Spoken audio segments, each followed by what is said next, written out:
Hello friends, recruitment update official চ্যানেলে তোমাদেরকে welcome. আজকে তোমাদের জন্য ইন্ডিয়ান সিটিজেনশিপ প্রুফ আধার নয় কোন নথি, নাগরিকত্বের আসল প্রমাণ কি, এই প্রশ্ন কেন উঠেছে জানুন বিস্তারিত এই ভিডিওটির মাধ্যমে।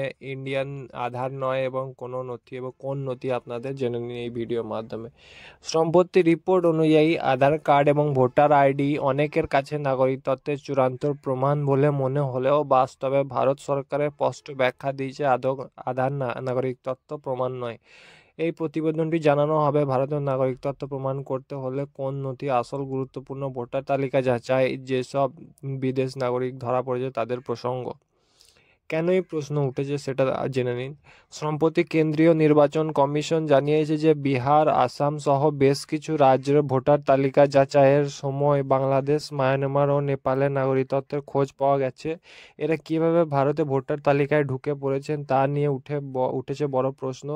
আর সেই সূত্র ধরে দেশ জুড়ে সাধারণ মানুষের মধ্যে প্রশ্ন, আমরা কি ভারতীয়? আধার কি নাগরিকত্বের প্রমাণ? না, আধার হচ্ছে তোমাদের নাগরিকত্বের প্রমাণ নয়। এই বিষয়ে ইউডিআই সম্পূর্ণ স্পষ্ট জানিয়ে দিয়েছে। এমনকি সুপ্রিম কোর্ট 2025 সালে জুলাই মাসেও এক মামলায় একটি প্রসঙ্গত নির্বাচন কমিশনকে প্রশ্ন করে, ভোটার আইডি, আধার কার্ড ও রেশন কার্ড এগুলি কোনো কিছুই নাগরিকত্বের প্রমাণ নয়।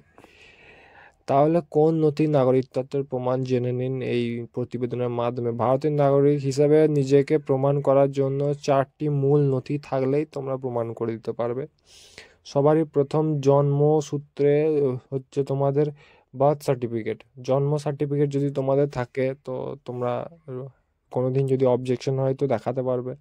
পাসপোর্ট যদি তোমাদের থাকে, কেন্দ্রীয় সরকারের স্বীকৃত দেওয়া, ঠিক আছে? তো পাসপোর্ট যদি কোন তোমাদের থেকে থাকে তো ন্যাশনালিটি সার্টিফিকেট, এটা তোমাদের জেলা প্রশাসন বা রাজ্য সরকারের কাছ থেকে প্রাপ্ত, বিশেষ ক্ষেত্রে কেন্দ্রীয় স্বরাষ্ট্র মন্ত্রক ইস্যু করে। ন্যাচারালাইজেশন সার্টিফিকেট তোমাদের যদি থাকে, বিদেশি নাগরিকত্ব। ভোটার আইডি ও রেশন কার্ড কি নাগরিকত্বের প্রমাণ? না, এরা পরিচয়পত্রে এবং ঠিকানার প্রমাণপত্র, নাগরিকত্বের নয়। এই নথিগুলোর নাম থাকা মানেই আপনি নাগরিক এমন নয়, কারণ বাংলাদেশ, মায়ানমার, নেপালের বহু নাগরিক এইভাবে ঢুকে পড়েছে এবং কেন্দ্রীয় নির্বাচন কমিশনে এমনই বলা হয়েছে।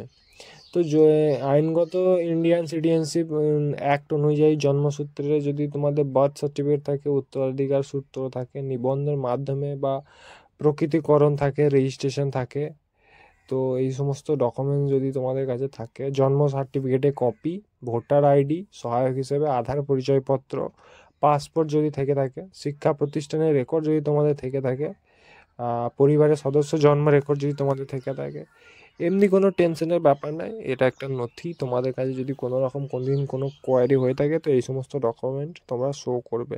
তো এই ধরনের গভর্নমেন্ট ইনফরমেশনের জন্য চ্যানেলটিকে সাবস্ক্রাইব করুন।